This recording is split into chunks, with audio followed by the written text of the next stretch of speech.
Será que a sua caminhada diária, que acredita ser o pilar da sua saúde, está na verdade a destruir silenciosamente os seus joelhos? Pense naquele passeio matinal pelo jardim ou pela marginal, o ar fresco, o sol na pele. Mas a cada passo, sente aquela pequena pontada, aquele desconforto que teima em aparecer. Provavelmente ignora-o, pensando que é apenas a idade a chegar, algo com que tem de aprender a viver. Mas e se eu lhe dissesse que essa dor não é uma sentença?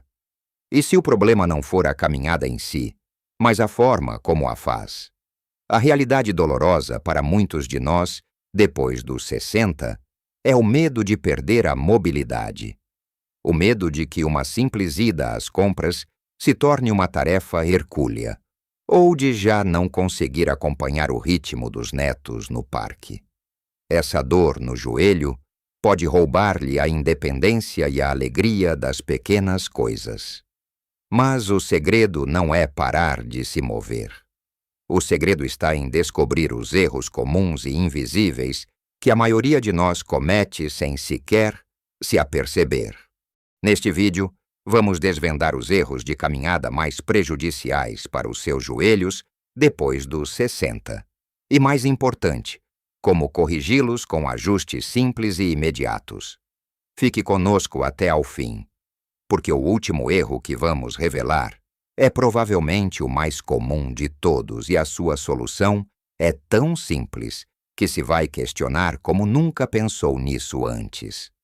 Vamos começar pelo que tem nos seus pés neste preciso momento. Muitas vezes, o culpado principal pela dor no joelho está bem debaixo do nosso nariz, ou melhor, dos nossos pés. Falo do calçado inadequado. Parece algo básico, não é? Mas é surpreendente a quantidade de pessoas que sai para uma caminhada de 30 ou 40 minutos com sapatos velhos, sapatilhas gastas que já não têm qualquer amortecimento, ou pior ainda, com calçado que não foi de todo desenhado para caminhar. Pense naquelas sandálias confortáveis de verão ou naqueles sapatos de sola rasa que usa para tudo. Podem parecer inofensivos para um passeio rápido ao café, mas quando os usa para uma caminhada regular, está a convidar o desastre para os seus joelhos. Cada passo que dá gera uma força de impacto que viaja do seu calcanhar até a sua anca, e o joelho fica bem no meio, a absorver grande parte desse choque. Sapatos adequados funcionam como os amortecedores de um carro. Eles dissipam essa força.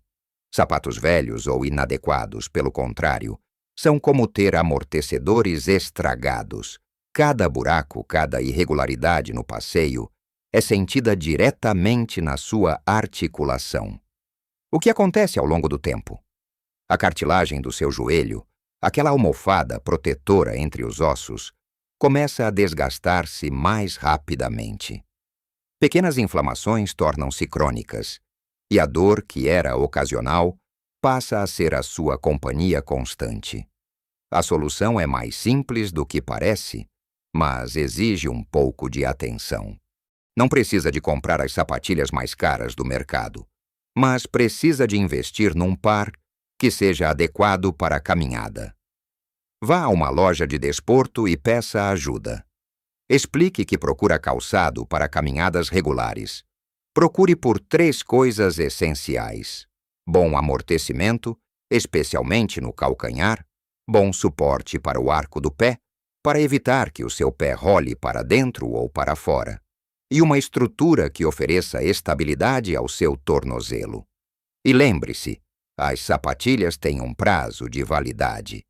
Mesmo que pareçam boas por fora, o material de amortecimento no interior comprime-se e perde a sua eficácia com o uso. Uma boa regra é trocá-las a cada 600 a 800 quilômetros, ou simplesmente quando sentir que já não são tão confortáveis e protetoras como antes. Este pequeno investimento no seu calçado é um dos maiores investimentos que pode fazer na saúde a longo prazo dos seus joelhos.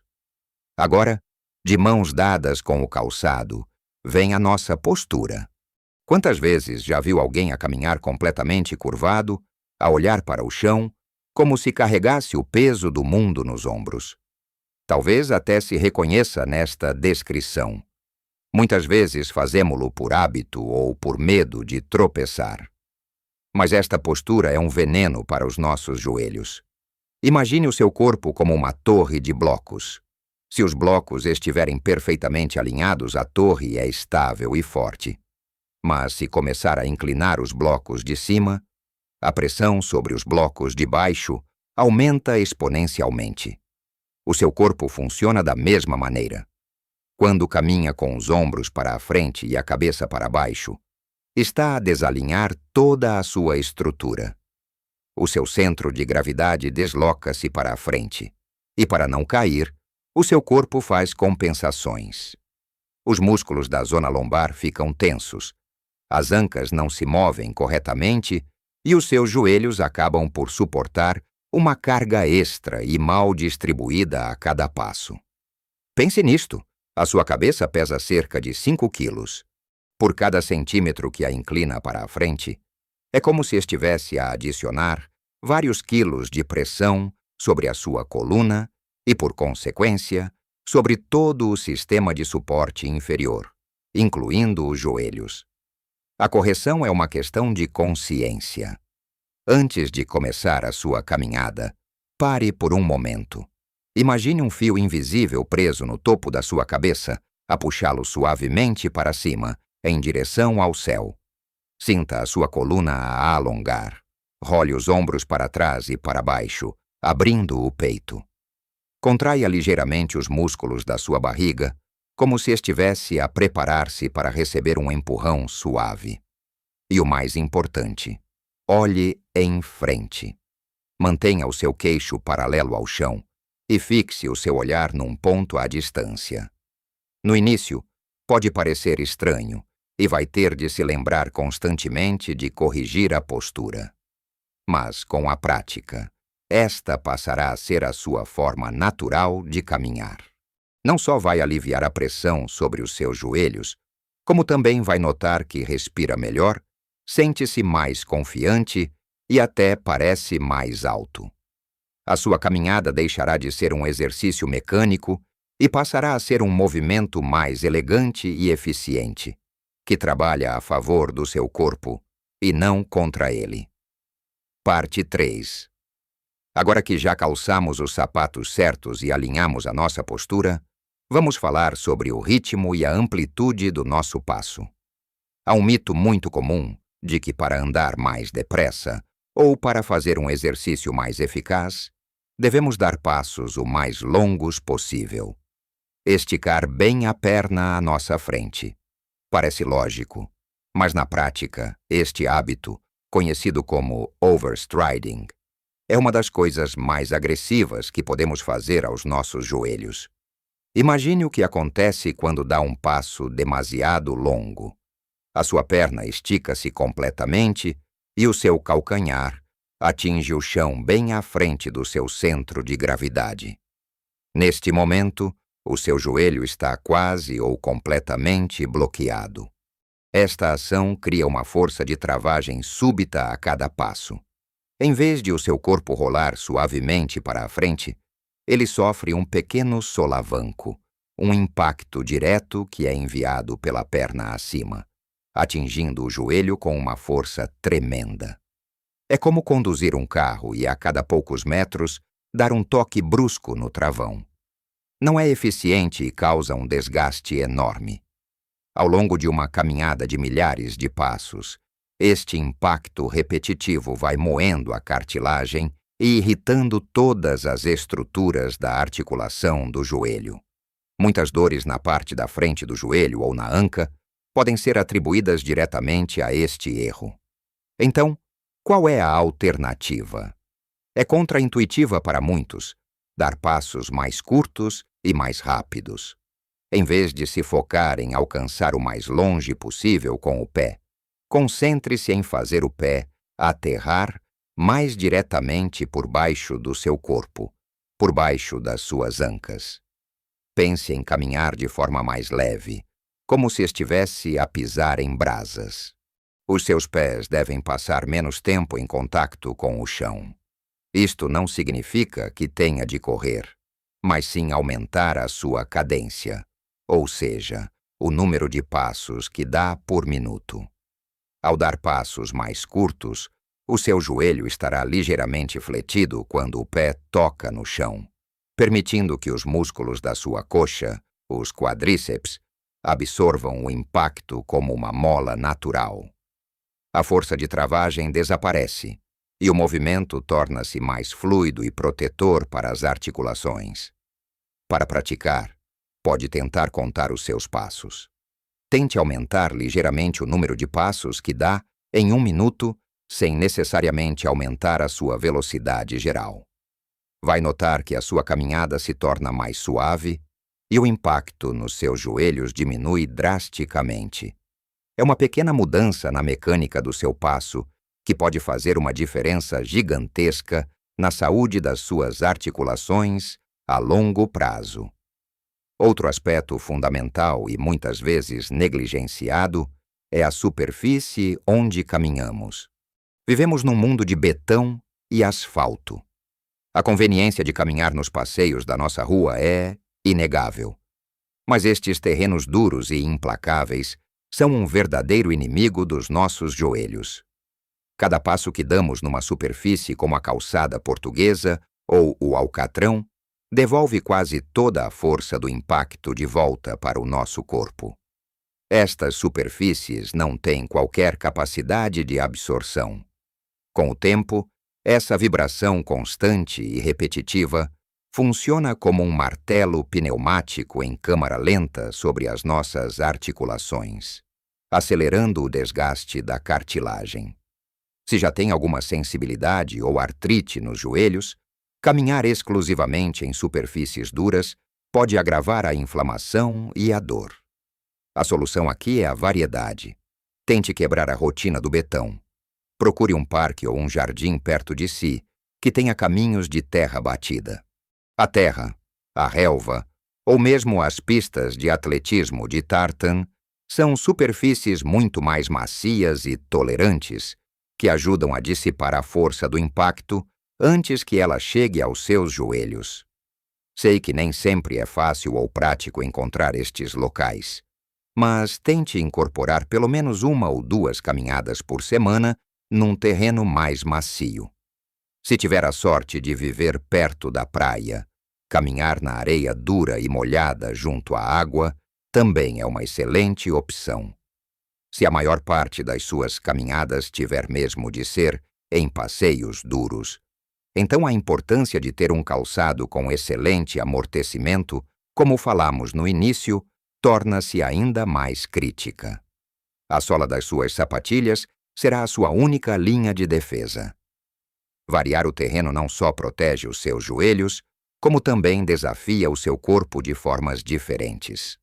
Caminhar em superfícies irregulares como a terra ou a relva força os pequenos músculos estabilizadores à volta dos seus tornozelos e joelhos a trabalhar mais, melhorando o seu equilíbrio e a sua propriocepção, que é a consciência do seu corpo no espaço. Portanto, pense na sua caminhada como uma aventura.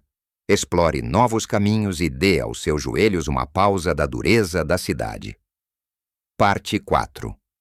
E agora, chegamos ao erro final, aquele que prometi no início e que pode ser o fator mais crucial de todos, precisamente por ser tão ignorado.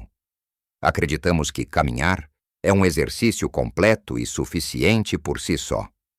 Mas a verdade é que, embora a caminhada seja fantástica para a saúde cardiovascular e mental, ela não constrói a força muscular necessária para proteger as nossas articulações. O maior erro de todos é negligenciar o fortalecimento dos músculos que suportam o joelho. Pense nos músculos da sua coxa, os quadríceps à frente e os isquiotibiais atrás, como a armadura pessoal do seu joelho. Eles são os seus amortecedores naturais, a sua estrutura de suporte. Quando estes músculos estão fracos, todo o impacto de cada passo, cada subida de escada, Cada vez que se levanta de uma cadeira, é absorvido diretamente pela articulação, pelos ossos, pela cartilagem e pelos ligamentos. É por isso que duas pessoas podem ter o mesmo nível de desgaste na cartilagem, mas uma sente dor constante e a outra não. Muitas vezes a diferença está na força dos músculos que a rodeiam. Músculos fortes absorvem o choque, estabilizam a articulação e garantem que a rótula se move corretamente no seu sulco. Músculos fracos, pelo contrário, permitem que a articulação se mova de forma instável, desalinhada, causando atrito, inflamação e dor. E não são apenas os músculos da coxa. Os músculos dos glúteos, na zona das nádegas, são igualmente vitais. Eles controlam a posição da sua anca e da sua coxa. Se os seus glúteos são fracos, o seu joelho tende a cair para dentro a cada passo, criando uma torção e uma pressão anormais na articulação. A boa notícia é que não precisa de se inscrever num ginásio nem de levantar pesos pesados para construir esta armadura protetora. Pode fazer exercícios simples e eficazes no conforto da sua casa, talvez até enquanto vê o seu programa de televisão preferido. Um dos melhores exercícios é o simples ato de se sentar e levantar de uma cadeira. Encontre uma cadeira firme, sente-se na borda, com os pés bem assentes no chão, e levante-se sem usar as mãos para se apoiar. Depois, sente-se novamente de forma lenta e controlada. Faça isto 10 a 15 vezes. Este movimento fortalece os quadríceps e os glúteos de uma forma funcional e segura. Outro exercício excelente é a elevação da perna esticada. Deite-se de costas, dobre um joelho e mantenha o pé no chão. A outra perna fica esticada. Contraia o músculo da coxa da perna esticada e levante-a lentamente até a altura do outro joelho. Mantenha por um segundo e baixe-a lentamente. Repita 10 vezes em cada perna. Para os glúteos, a ponte é fantástica. Deite-se de costas com os joelhos dobrados e os pés à largura das ancas. Levante as suas ancas do chão até que o seu corpo forme uma linha reta dos ombros aos joelhos, contraindo bem os glúteos no topo do movimento. Baixe lentamente. Comece com 2 ou 3 sessões destes exercícios por semana. A consistência é mais importante do que a intensidade. Ao fortalecer estes músculos, está a dar aos seus joelhos a ajuda de que eles desesperadamente precisam. Como pode ver, a solução para a dor no joelho raramente é parar de se mover. É mover-se de forma mais inteligente. É prestar atenção aos detalhes, desde o que calça até a forma como anda, passando pelo terreno que pisa. Cada pequeno ajuste, seja escolher umas sapatilhas com melhor amortecimento, endireitar as costas e olhar em frente, encurtar o passo para uma aterragem mais suave, ou procurar um caminho de terra para a sua caminhada, é um passo na direção certa. E, acima de tudo, dedicar alguns minutos por semana para fortalecer os músculos que servem de suporte ao joelho é o verdadeiro segredo para garantir muitos mais anos de caminhadas felizes e sem dor. Se se identificou com algum destes erros, por favor, não se sinta culpado ou desanimado. A maioria de nós comete-os sem ter a menor noção do mal que está a fazer. O mais importante é que agora tem o conhecimento para mudar. Nunca é tarde demais para começar a tratar melhor do seu corpo. Pequenas mudanças consistentes podem levar a melhorias extraordinárias no seu bem-estar. Gostaria muito de saber a sua opinião. Qual destes erros o surpreendeu mais? Ou talvez já tenha descoberto alguma outra dica que o ajudou a aliviar a dor no joelho. Por favor, partilhe a sua história nos comentários abaixo. A sua experiência pode ser a inspiração que outra pessoa precisa para começar a sua própria jornada de melhoria. A sabedoria partilhada na nossa comunidade é um tesouro. Se achou esta informação útil e acredita que pode ajudar outras pessoas, peço-lhe que deixe um gosto no vídeo. É um gesto simples que ajuda o nosso canal a chegar a mais gente. E se ainda não o fez, considere subscrever e ativar o sino das notificações. Assim, não perderá os nossos próximos vídeos, repletos de dicas para viver uma vida mais ativa, saudável e feliz depois dos 60. Lembre-se sempre, o seu corpo foi feito para se mover. Cuide bem dos seus joelhos, dê-lhes o suporte de que precisam, e eles irão levá-lo a muitos lugares maravilhosos por muitos e longos anos. Um grande abraço e até ao próximo vídeo.